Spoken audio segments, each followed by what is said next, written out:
Hello दोस्तों, इस video बताने वाला हूँ वीडियोफाई के रेंडर सेटिंग के बारे में।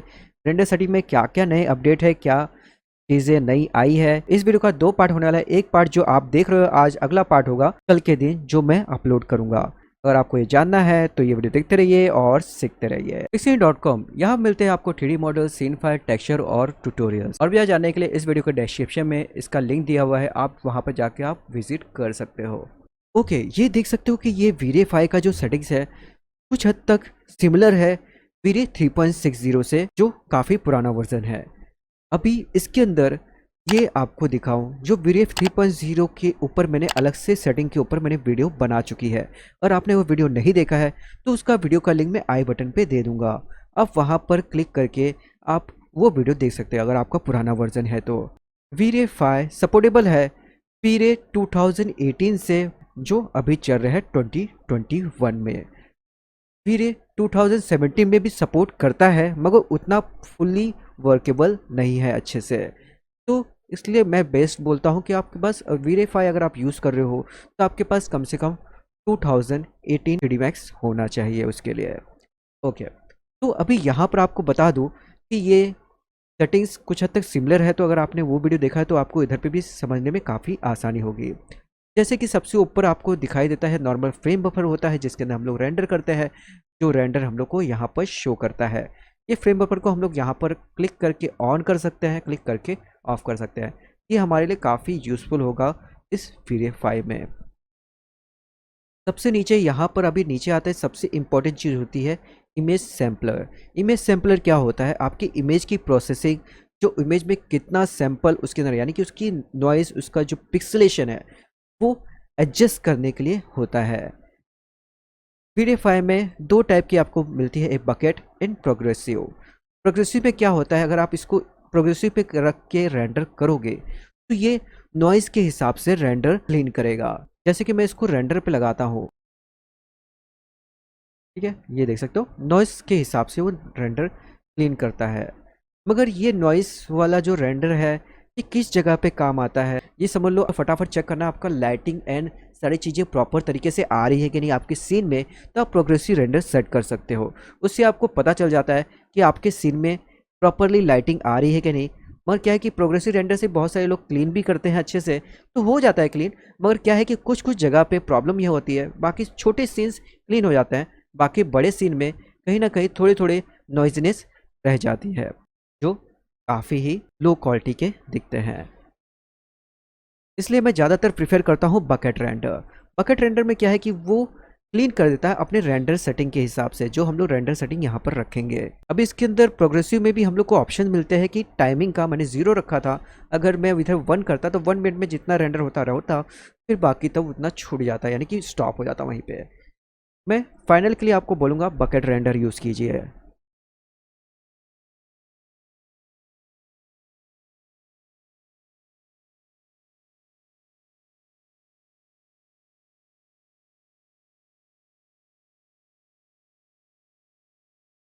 बकेट रेंडर यूज़ करने के लिए, अभी बकेट रेंडर यूज़ करने के बाद रेंडर तो हो जाएगा, बस थोड़ा सा नॉइजनेस में रेंडर होगा।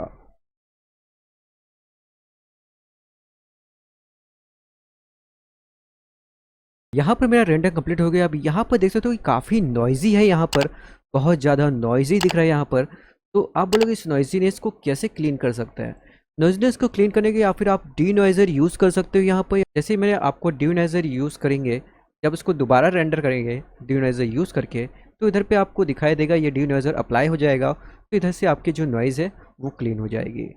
तो ये डीनॉइज़र ये यहाँ पर कैसे आता है, इसको आप यहाँ पर डिलीट कर सकते हो या फिर यहाँ से कर सकते हो ऐड, आपको रेंडर एलिमेंट में मिल जाएगा। ये डीनॉइज़र ऑटोमेटिक डिफ़ॉल्ट ऐड होता है डीनॉइज़र। आप डीनॉइज़र को इधर पे डिफ़ॉल्टली इधर पे क्लिक करके आप ऑन कर सकते हो, या फिर आप ऑटोमेटिकली ये ऑन ही रहता है। जैसे आप रेंडर करोगे तुरंत ही ये डीनॉइज़र अप्लाई हो जाएगा। अभी इधर पे होता है नॉइज़ थ्रेशोल्ड। जैसे कि अभी नॉइज़ इसके अंदर काफ़ी ज़्यादा आ रही थी विदाउट डी नॉइज़र, अगर ये विदाउट डी नॉइज़र नॉइज़ इसके निकल जाए, ये कैसे होगा? उसके लिए होता है नॉइज़ थ्रेशोल्ड। नॉइज़ थ्रेशोल्ड को अभी यहाँ पर देख सकते हो 0.01 है। इसको 0.01 से और छोटा करके इसके नॉइज़ थ्रेशोल्ड को 0.003 कर देते हैं। पूरा पूरा सीन रेंडर ना करके मैं सिर्फ छोटा सा एरिया रेंडर करता हूँ। जब मैं यहाँ से लेके यहाँ तक, ये यहाँ पर देख सकते हो छोटा सा ये बकेट है, ये आपको यहाँ पर दिखेगा। इस बकेट के ज़रिए आप साइजेस डिसाइड कर सकते हो कितने साइज़ पे मेरे को दूसरा रेंडर चाहिए, किस एरिया का मेरे को दूसरा रेंडर निकालना है। जैसे कि मैं यहाँ पर इतने एरिया का दूसरा रेंडर निकालना चाहता हूँ, तो यहाँ पर मैंने सेलेक्ट कर लिया एंड मैं करता हूँ दोबारा से रेंडर। ड्यू नॉइज़ ऑन किए बिना मेरा जो क्लीन हो चुका है नॉइज़ थ्रेशोल्ड बढ़ा के, मगर उससे क्या होगा, अगर आप नॉइज़ थ्रेशोल्ड को बढ़ाओगे तो उससे आपकी जो रेंडर टाइम है और भी ज़्यादा इंक्रीज़ हो जाएगी, मीन्स आपका रेंडर स्लो हो जाएगा।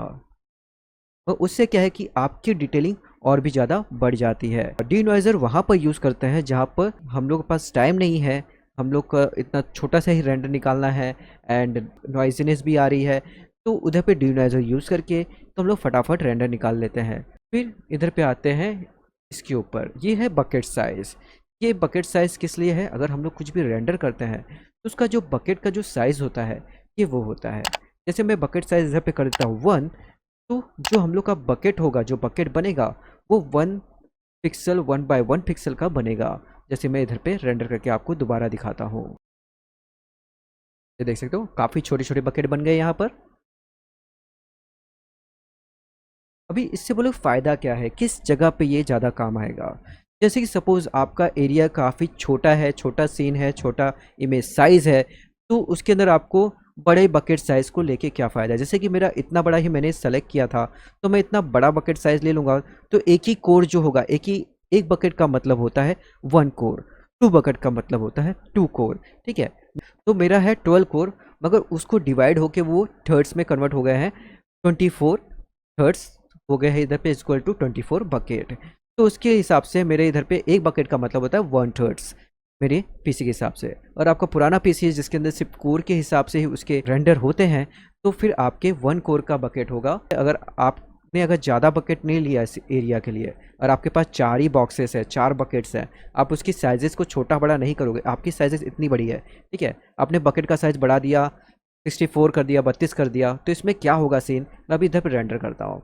इधर पे रेंडर करके दिखाता हूँ कि इधर पे क्या हो रहा है कि मैं बकेट साइज़ मेरा बड़ा है, तो इससे क्या होगा कि इधर पे सिर्फ ज़्यादा बकेट रेडी नहीं होंगे। इधर देख लेना, बकेट सिर्फ 1 2 3 3 4 बकेट ही इधर पे यूज़फुल हुए, जो मेरे 24 बकेट्स हैं। मेरे सारे बकेट यूज़फुल हुए नहीं, पूरे पूरे कोर यूज़फुल नहीं हुए यहाँ पर, ठीक है। तो उसके लिए होता है कि हम लोग बकेट के हिसाब से अपने साइजेस, बकेट साइज़ अगर कम ज़्यादा कर लेंगे, उससे क्या कि अपना वर्क फ्लो और जल्दी फास्ट हो सकता है, क्योंकि सारे कोर अच्छे से वर्क करेंगे उस जगह पे।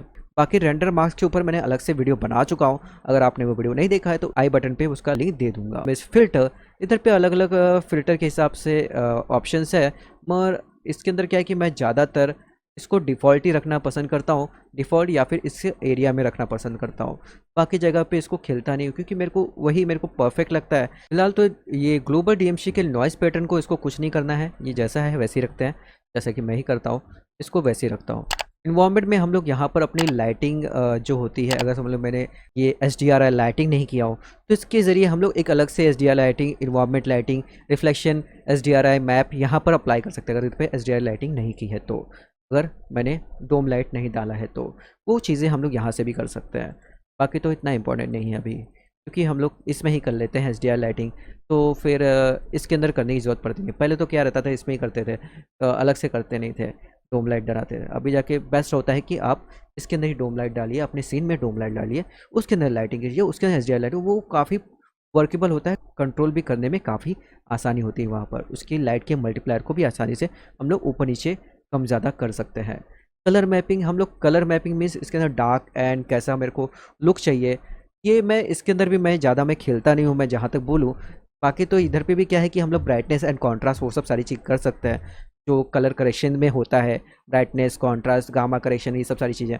बाकी तो ये सब सारी चीज़ें तो हम लोग को यहाँ पर ही मिल जाती है, जो अपना फ्रेम बफर है उसके अंदर हम लोग को बहुत सारी चीज़ें, कलर कॉन्ट्रास्ट कम ज़्यादा करना, वो सब हम लोग को यहाँ पर मिल जाता है। इसलिए मैं बोलता हूँ कि इसको खेलो मत, इसको जैसा रहता है वैसे ही रखो, डिफ़ॉल्ट रखो, 2.2 गामा ही रखो, कुछ भी मत चेंज करो, नहीं तो क्या है कि बाद में आपको समझ नहीं आएगा। आपने इधर पे चेंज कर दिया, इधर बोलोगे अरे यार मेरी लाइटिंग चेंज आ रही है, मेरा काफ़ी ज़्यादा ब्राइटअप हो गया, काफ़ी ज़्यादा डार्कनेस में चले गया, अरे क्या हो गया।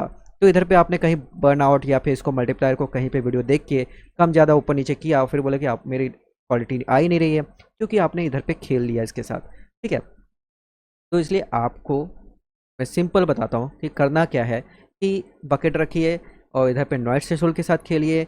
बाकी इसको डिफ़ॉल्ट ही रखिए, इमेज फ़िल्टर को इसको भी डिफ़ॉल्ट रखिए, इसको भी डिफ़ॉल्ट रखिए, नीचे भी आप डिफ़ॉल्ट ही रखिए, इसको छूना ही नहीं है आपको। और यहाँ पर जो आता है जीआई, जीआई के अंदर आपको इसको एनेबल कर सकते हो, आपके ऊपर है आपको जीआई चाहिए या नहीं चाहिए, आपके ऊपर है। अगर जीआई नहीं लोगे तो थोड़ा सा जो होता है ना लाइट का बाउंस, उसके ज़रिए क्या है कि जो ब्राइटनेस ऐड होती है इसके अंदर अपने इमेज में, वो नहीं होगा, आपने बंद कर दिया तो। ठीक है, प्राइमरी एंड सेकेंडरी इसमें है ऑप्शंस। तो प्राइमरी में इधर पे डिफ़ॉल्ट आता है आपके साथ ब्रूट फोर्स, एंड यहाँ पर सेकेंडरी में आपको मिलता है लाइट कैश। लाइट कैश में सेकेंडरी में प्रीफर करूँगा, सेकेंडरी में आप लाइट कैश ही हमेशा रखिए, उसको चेंज करना ही नहीं है। और ब्रूट फोर्स आप कहाँ कहाँ यूज़ कर सकते हो, ब्रूट फोर्स हम लोग एनिमेशन रेंडरिंग में भी यूज़ कर सकते हैं, एंड इंड्रेंस मैप भी हम लोग यूज़ करते हैं एनिमेशन रेंडरिंग में फास्ट रेंडरिंग करने के लिए, क्योंकि उसके ऊपर मैंने अलग से वीडियो बना चुका हूँ। वीडियो वो भी है pixel.com पे, वो फ्री नहीं है क्योंकि वो एनिमेशन का ट्यूटोरियल है। एनिमेशन यानी कि एनिमेशन रेंडरिंग का ट्यूटोरियल है, यानी कि हम लोग कैसे वर्क थ्रू रेंडरिंग करते हैं, ये सब सारी चीज़ों के बारे में बताया हूँ। कैसे हम लोग ये मल्टी फ्रेम इंक्रीमेंटल को कैसे सेव किया जाता है, फ्रॉम फाइल कैसे यूज़ करते हैं, ये सब सारी चीज़ें वहाँ पर आपको डिटेल में मिल जाएगी। अगर आपने वो ट्यूटोरियल नहीं लिया है तो काफ़ी लोएस्ट प्राइस में है, तो मैं उसका लिंक वीडियो के डिस्क्रिप्शन में या फिर आई बटन पे उसका लिंक मैं दे दूंगा, तो आप वहां से जाके वो ट्यूटोरियल ले सकते हो। ज़्यादा कुछ पता नहीं है आपको तो आप ब्रूट फोर्स पे ही सेट कीजिए, ब्रूट फोर्स में यानी कि इसको ब्रूट फोर्स ही रहने दीजिए, ज़्यादा कुछ सोचना नहीं है आपको, ब्रूट फोर्स रहने दीजिए। एंड इधर पे नीचे की तरफ लाइट कैश में चलते हैं, लाइट कैश एंड इसका सब डिवीज़न, इसका नॉर्मली ज़्यादातर सब डिवीज़न काफ़ी बेस्ट होता है 1000 पे रहने देना है, इसको कुछ नहीं करना है, खेलना ही नहीं है इसके साथ। तो एनिमेशन किसके लिए है, एनिमेशन सपोज़ आप वर्क थ्रू कर रहे हो तो उन लोग के लिए, आप वर्क थ्रू करने जा रहे हो तो आप एनिमेशन पे सेट कीजिए और वर्क थ्रू रेंडरिंग लगाइए, नो प्रॉब्लम। तो स्टिल यानी कि सिर्फ सिंगल इमेज के लिए आप करना चाहते हो तो सिंगल इमेज के लिए, ठीक है। वर्क थ्रू के लिए वीडियो मैंने बताया, ट्यूटोरियल आपको पूरा कंप्लीट अगर ट्यूटोरियल चाहिए तो मैं आई बटन पे उसका लिंक दे दूंगा और वहाँ से जाके आप ले सकते हो, लोएस्ट प्राइस में है, ठीक है। तो अभी नीचे की तरफ कॉस्टिक आता ही है, कॉस्टिक यानी कि हम लोग ग्लास के ऊपर जो कॉस्टिक इफेक्ट दिखाते हैं, इसके ऊपर मैं एक सेपरेट वीडियो बनाने का सोच रहा हूँ। अभी आगे चल के और भी वीडियो आएंगे, मैंने कॉस्टिक के ऊपर अलग से वीडियो नहीं बनाया क्योंकि उसका एक सेपरेट वीडियो मैं क्रिएट करूँगा कॉस्टिक के ऊपर, ठीक है। बाकी इसको हमें नहीं खेलना है, कुछ नहीं करना है, ठीक है। यहाँ पर सेटिंग में हम लोग कुछ नहीं करना है। यहाँ पर डिस्प्लेसमेंट मैप में आप कुछ कर सकते हो। डिस्प्लेसमेंट मैप मीन्स अगर समझ लो आपको डिस्प्लेसमेंट जो हम लोग डिस्प्ले मैप देते हैं उसके अंदर जो टेक्सचर्स होती है उसको थोड़ा सा डिस्प्लेसमेंट पिक्सल और भी ज़्यादा बढ़ाना है, उसके अमाउंट को डिस्प्लेसमेंट मैप के अमाउंट को और भी ज़्यादा बढ़ाना है, घटाना है, उसके एजेस को स्मूथ करना है, कितना स्मूथ होना है, कितना पिक्सलेशन स्मूथ होना चाहिए, वो सब सारी चीज़ें यहाँ पर सेटअप कर सकते हो, वो है, ठीक है। रेंडर एलिमेंट में इधर पे आप लाइट मेक्स या फिर डिनोइजर यूज़ कर सकते हो। फिर अभी आ जाता है हम लोग फ्रेम बफर में। फ्रेम बफर में जैसे कि ये आप देख सकते हो ये काफ़ी ही बहुत सारी सेटिंग दे देता है इस बार। तो अभी मैं आपको दिखाऊं कि इसमें एक वन बाय वन, कि अभी जैसे कि यहाँ पर मैंने हिस्ट्री ये सब सारी चीज़ें कैसे ऐड की। कोई कोई बोल रहा है कि मेरे को हिस्ट्री पता नहीं चल रहा है, हिस्ट्री कहाँ पर है, तो वो मैं बता देता हूँ फटाक से, कि सबसे सब फटाफट मैं आपको बता देता हूँ, बाकी तो आपको समझ में आ जाएगा। जैसे कि इधर पे सेव करंट चैनल, यानी कि जो भी ये करंट है फाइल्स उसको हम लोग सेव कर सकते हैं, लोड कर सकते हैं किसी इमेज को, यहाँ पर कोई भी इमेज को हम लोग लोड करके देख सकते हैं, पीएसडी फाइल, ये सब सारी चीज़ें। तो और नीचे आते हैं रेंडर में, इंटरेक्टिव रेंडर, यानी कि ये जो इंटरेक्टिव रेंडर रहता है, यानी कि हम लोग जो भी करेंगे काम ऑटोमेटिकली पे होता रहेगा, लाइव रेंडर जिसे बोलते हैं, ये होता है, ठीक है। तो इधर पे रेंडर यानी कि normal render, no problem. About render यानी बंद करो रेंडर, IPR डबंग एंड यानी सेटिंग्स, ये आपको अभी यहाँ पर नहीं पता चलेगा। जब हम लोग लाइव रेंडर करते हैं या फिर इंटरेक्टिव रेंडर चालू करते हैं तो उस जगह पे हम लोग इसको कर सकते हैं। इंटरेक्टिव रेंडर मीन्स यानी कि इसको चालू कर सकते हैं, या फिर रेंडर करते टाइम पे इसको हम लोग चेंज कर सकते हैं, यानी कि मीन्स आपको दिखाता हूँ कि कैसे होता है। जैसे कि मैं अभी इसको इंटरेक्टिव रेंडर ऑन करता हूँ, ये वाला, अभी देखो ये ऑन हो गया, इसको मैंने क्लिक किया, यहाँ पे देखो आइसोलेट, सिलेक्शन एंड ये सब सारी चीज़ें आ गई, यानी कि जो भी मैं अगर सेलेक्ट करके वो ऑटोमेटिकली आइसोलेट भी हो जाएगा। डन। अगर मैं कोई भी एक ऑब्जेक्ट को सिलेक्ट करूँ, एक ऑब्जेक्ट मीन्स क्या सेलेक्ट करेंगे हम लोग एक कार को अगर सेलेक्ट करते हैं, मैंने इधर पे आइसोलेट मोड ऑन करके रखा हूँ, यहाँ पे देख सकते हो ये आइसोलेट वाला सेलेक्टेड आइसोलेट, यानी कि मैं कार को सेलेक्ट करूँ तो ऑटोमेटिकली जो कार है ना अलग से वो आइसोलेट हो जाएगी, उसका अलग से रेंडर आना चालू हो जाएगा। देखिए, ठीक है। तो इसी तरह से इसको यूज़ करते हैं। और नीचे की तरफ अभी हम लोग यहाँ पे चलते हैं, नीचे की तरफ है लॉक आइसोलेट सिलेक्शन, यानी कि उसको हम लोग लॉक कर सकते हैं। मैं कुछ भी सिलेक्ट करूँगा तो वो उसी पे अटका रहेगा, अगर मैं दूसरा भी सिलेक्ट करने जाऊँगा ट्री को तो वो भी उस पर ही अटका रहेगा, हम लोग कुछ नहीं कर सकते उसके साथ। अगर मैंने लॉक कर दिया उसको तो मैंने अगर किसी भी अगर ट्री को मैंने सेलेक्ट करके आइसोलेट मोड पे अगर मैंने मार्क कर दिया, ऑन कर दिया आइसोलेट, ऑन करने के बाद फिर मैंने इसको लॉक भी कर दिया वहाँ पर, तो अगर मैं उसको कहीं पे भी कुछ गलती से भी कुछ भी सेलेक्ट कर दिया, कोई दूसरा ऑब्जेक्ट भी मैंने सेलेक्ट कर दिया तो वो उसको रेंडर करेगा ही नहीं, वो उसमें लॉक हो गया अभी। ठीक है, तो उसके लिए ये है। तो ये है आइसोलेट एंड ये सब सारी चीज़ें। लाइटिंग, अगर समझ लो मेरे को सिर्फ लाइटिंग वाला ही चाहिए, लाइटिंग पास चाहिए अलग से, तो ये लाइटिंग पास के लिए है, ये हम लोग फोटोशॉप में वहाँ पर यूज़ करते हैं।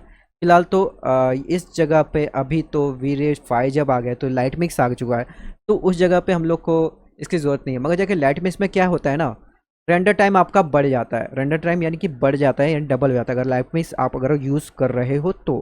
ठीक है, लाइट मिक्स अगर नहीं यूज़ कर रहे हो तो आपका रेंडर टाइम फास्टली चलेगा। तो आप अगर नॉर्मली रेंडर कर रहे हो तो आप एक काम किया करिए कि आप अपने लाइट मिक्स वाला आप पास निकाल दीजिए, नहीं तो क्या होगा आपका रेंडर टाइम बढ़ते जाएगा, फालतू में 4 गुना लाइट रेंडर टाइम हो जाता है, नॉर्मल से 4 गुना। ठीक है, तो लाइट मिक्स ऐड करने से उससे क्या होता है कि लाइट मिक्स हर एक चीज़ों को वो डिटेलिंग में देखना है, उसके लाइट के अंदर के हर एक पैरामीटर को वो अलग से सेव करते रहता है। ठीक है, अलग अलग पासेस उसके बनाते रहता है, तो उसमें क्या है कि उसकी जो टाइमिंग है रेंडर टाइमिंग बढ़ जाती है। लाइट मिक्स को आप अवॉइड कीजिएगा जब तक आपको ऐसा फाइनल इमेज ना आ जाए आपके पास, फाइनल आपके पास प्रोजेक्ट ना हो जाए आपका, तब तक आप लाइट मिक्स को बंद करके रखिएगा। नहीं तो क्या होगा कि आपका फाइनल प्रोजेक्ट भी नहीं, आप में सिर्फ आप काम ही कर रहे हो, टेक्सचर में देख रहे हो बस, तो उस केस में क्या हो रहा है कि आपका रेंडर टाइम स्लो हो रहा है, 4 गुना स्लो हो रहा है फालतू का। ठीक है, तो अभी आपको वो ध्यान देना है। एम्बिएंट ओक्लूजन ये भी हम लोग डेप्थ देने के लिए यूज़ करते हैं। वायर फ्रेम टाइप का जो भी ऑब्जेक्ट्स है, इस तरह के इफेक्ट आपको काफ़ी यूज़फुल होने वाले हैं। जैसे कि कोई कोई बनाते हैं ना अपना पोर्टफोलियो बनाते हैं, उसके वायर फ्रेम भी साथ में ऐड करते हैं, बोलते हैं कि ये देखो मेरे मॉडल्स इस टाइप के दिखता है। ठीक है, तो वो भी काफ़ी अच्छा हो गया इसके अंदर, यानी काफ़ी ईजी कर दिया है, यानी कि 1 क्लिक में आपको जो चीज़ें चाहिए वो आपको ईजिली मिल जाती है यहाँ पर। ठीक है, तो ये हुआ। और नीचे की तरफ यहाँ पर ये हो गया। अभी यहाँ पर माउस फ्लो एंड ये सब सारी चीज़ें हैं, तो वो चीज़ें हम लोग कैसे मिलेगी, एक मिनट मैं ज़रा ना अपना रोज़ इसको बंद करना होगा। ये तो आपको पता होगा, ये तो अब प्रीवियस वर्जन में भी था, दोबारा से मैं रेंडर कर रहा हूँ। जैसे कि मेरा माउस जहाँ जहाँ जाएगा तो वहाँ वहाँ मेरा जो बकेट है उसको फॉलो करेगा। अभी मैं अपने इसको ऑन कर देता हूँ, मैं देखो माउस जहाँ जहाँ जा रहा है मैं इस ट्री को रेंडर करना चाहता हूँ, तो यहाँ पर जो बकेट्स हैं यहाँ पर आके झुंड बना लेंगे। ये देखिए, जैसे कि सपोज अगर समझ लो कुछ अगर ऐसा सीन है जहाँ मेरे को फटाक से चेक करना है कि वो चीज़ें प्रॉपर दिख रही है या नहीं दिख रही है, तो उस जगह पे मैं अपने माउस को फटाक से लेके जाए। जैसे मेरे को कार का देखना था, ये कार की लाइटिंग प्रॉपर तरीके से आ रही है क्या नहीं आ रही है, वो मुझे चेक करना था। ये माउस फॉलो वाला सिस्टम ना काफ़ी ज़बरदस्त है, प्रीवियस वर्जन में भी था, इसमें भी है, सेम वही है और कुछ नहीं है। ठीक है, तो और आगे चलते हैं। इधर पे channel copy and host frame buffer. Okay, तो यानी कि अगर मेरे को इसका डुप्लीकेट बनाना है या फिर इस जो भी यहाँ पर चीज़ें चल रही है, जो भी मेरा इमेज आ रहा है उसका मेरे को एक डुप्लीकेट क्लिप चाहिए, तो क्लिक किया मैंने तो थोड़ा टाइम में इसका डुप्लीकेट बन जाएगा। फाइनल तो आ जाएंगे। जैसे डुप्लीकेट मेरे को फ्रेम बफर चाहिए, तो अभी फ़िलहाल ये देखिए आ गया। तो उसकी जगह पे आप हिस्ट्री यूज़ कर सकते हो, जैसे कि मेरे पास हिस्ट्री है तो ये काफ़ी बेस्ट है मेरे लिए। हिस्ट्री आप कैसे डाल सकते हो वो भी मैं दिखा देता हूँ। हिस्ट्री डालने का भी ऑप्शन दिखेंगे हम लोग, इधर पे RGB एंड कलर्स ये सब सारी चीज़ें मिलती है जो प्रीवियसली वर्जन में भी था। इधर पे एक नई चीज़ आई है जो होता है टेस्ट रेंडर सेटिंग्स। जैसे कि अभी क्या है टेस्ट रेजोल्यूशन क्या है, जैसे कि क्या है कि अगर सपोज मैंने अपना रेंडर सेटिंग पहले से सेट कर दिया हाई क्वालिटी का, हाई क्वालिटी मतलब बहुत ही हाई क्वालिटी, अच्छी वाली क्वालिटी है, मगर अभी मैं टेस्ट कर रहा हूँ, सिर्फ ओनली टेस्ट कर रहा हूँ, तो मेरे को हाई टेस्ट करने में हाई सेटिंग की क्या ज़रूरत है। मेरे को सिर्फ लाइटिंग को चेक करना है, मेरे को सिर्फ अपने टेक्सचर को चेक करना है। अभी टिप्स टेस्ट कर रहा हूँ कि मेरी लाइटिंग एंड टेक्सचरिंग और वो सब सारी चीज़ें प्रॉपर आ रही क्या नहीं, उसके लिए मैं अपने इधर पे सेट कर सकता हूँ। मेरे 50% चाहिए, 25% का रेंडर सेटिंग थोड़ा लो हो जाए तो नो प्रॉब्लम, तो मैं इसको ऑन कर दिया एंड फिर अगर मैं दोबारा रेंडर करूँ तो ये 25% के हिसाब से इमेज साइज़ भी छोटी हो जाती है। अब यहाँ पर 1000 का इमेज साइज़ है, अब देखो 25% इसका कम हो जाएगा, यानी कि कितना हो जाएगा ये 25% यानी कि 250, ठीक है 250 हो गया। इमेज साइज़ छोटी हो गई। उससे क्या है कि मैं देख सकता हूँ उसके अंदर कि मेरी लाइटिंग कैसी आ रही है, मेरा टेक्सचर कैसे आ रहा है, ठीक तरीके से आ रहा है कि नहीं, या फिर कहीं पे बर्नआउट तो नहीं हो रहा लाइटिंग में। तो उससे क्या है कि टाइम बचता है उससे, ठीक है। जो मेरे को क्या है कि इसमें काफ़ी ईजी क्यों कर दिया इतना, क्योंकि सब लोग को प्रॉब्लम क्या होती थी, बार बार जाके उसके इमेज की साइज़ को छोटा करो, फिर जाके चेक करो, फिर जाके बड़ा करो फाइनल के लिए। तो इधर पे हम लोग को ईजी कर दिया है कि इधर पे आपने परसेंटेज के हिसाब से आपकी रेंडर सेटिंग जो है कम हो जाएगी, मगर फिर भी आपको दिखाई देगा कि कैसा है वो आपका व्यू। तो काफ़ी बेहतरीन है ये सेटिंग्स। तो बाकी तो ज़ूम कर सकते हैं, ज़ूम का तो हम लोग को नॉर्मली हम लोग ज़ूम तो यहाँ से भी करते हैं, तो ये सेम टू सेम ज़ूम यहाँ पर 50% ज़ूम चाहिए, 150% ज़ूम चाहिए, हम लोग अपने बटन से भी नॉर्मली ज़ूम कर लेते हैं, तो इसकी ज़रूरत उतनी है नहीं।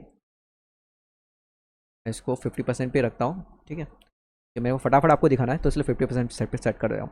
और इधर कलर मैपिंग, कलर ग्रेडिंग उतना कुछ इफेक्टिव लगा नहीं। आगे चल के कभी भी अगर मेरे को इसका कुछ अलग से पता चला, कुछ अलग चीज़, अलग इफेक्ट कुछ पता चला, तब हम लोग इसके ऊपर अलग से वीडियो देख लेंगे, ठीक है। वैसे मेरे को कुछ इफेक्ट तो इसके अंदर नज़र नहीं आ रहा है। बाकी use pixel aspect ratio I think वही होगा जैसा मेरे को अपने इमेज का साइज़ एक्सपेक्ट रेशियो जैसा चाहिए उसके हिसाब से हो सकता है।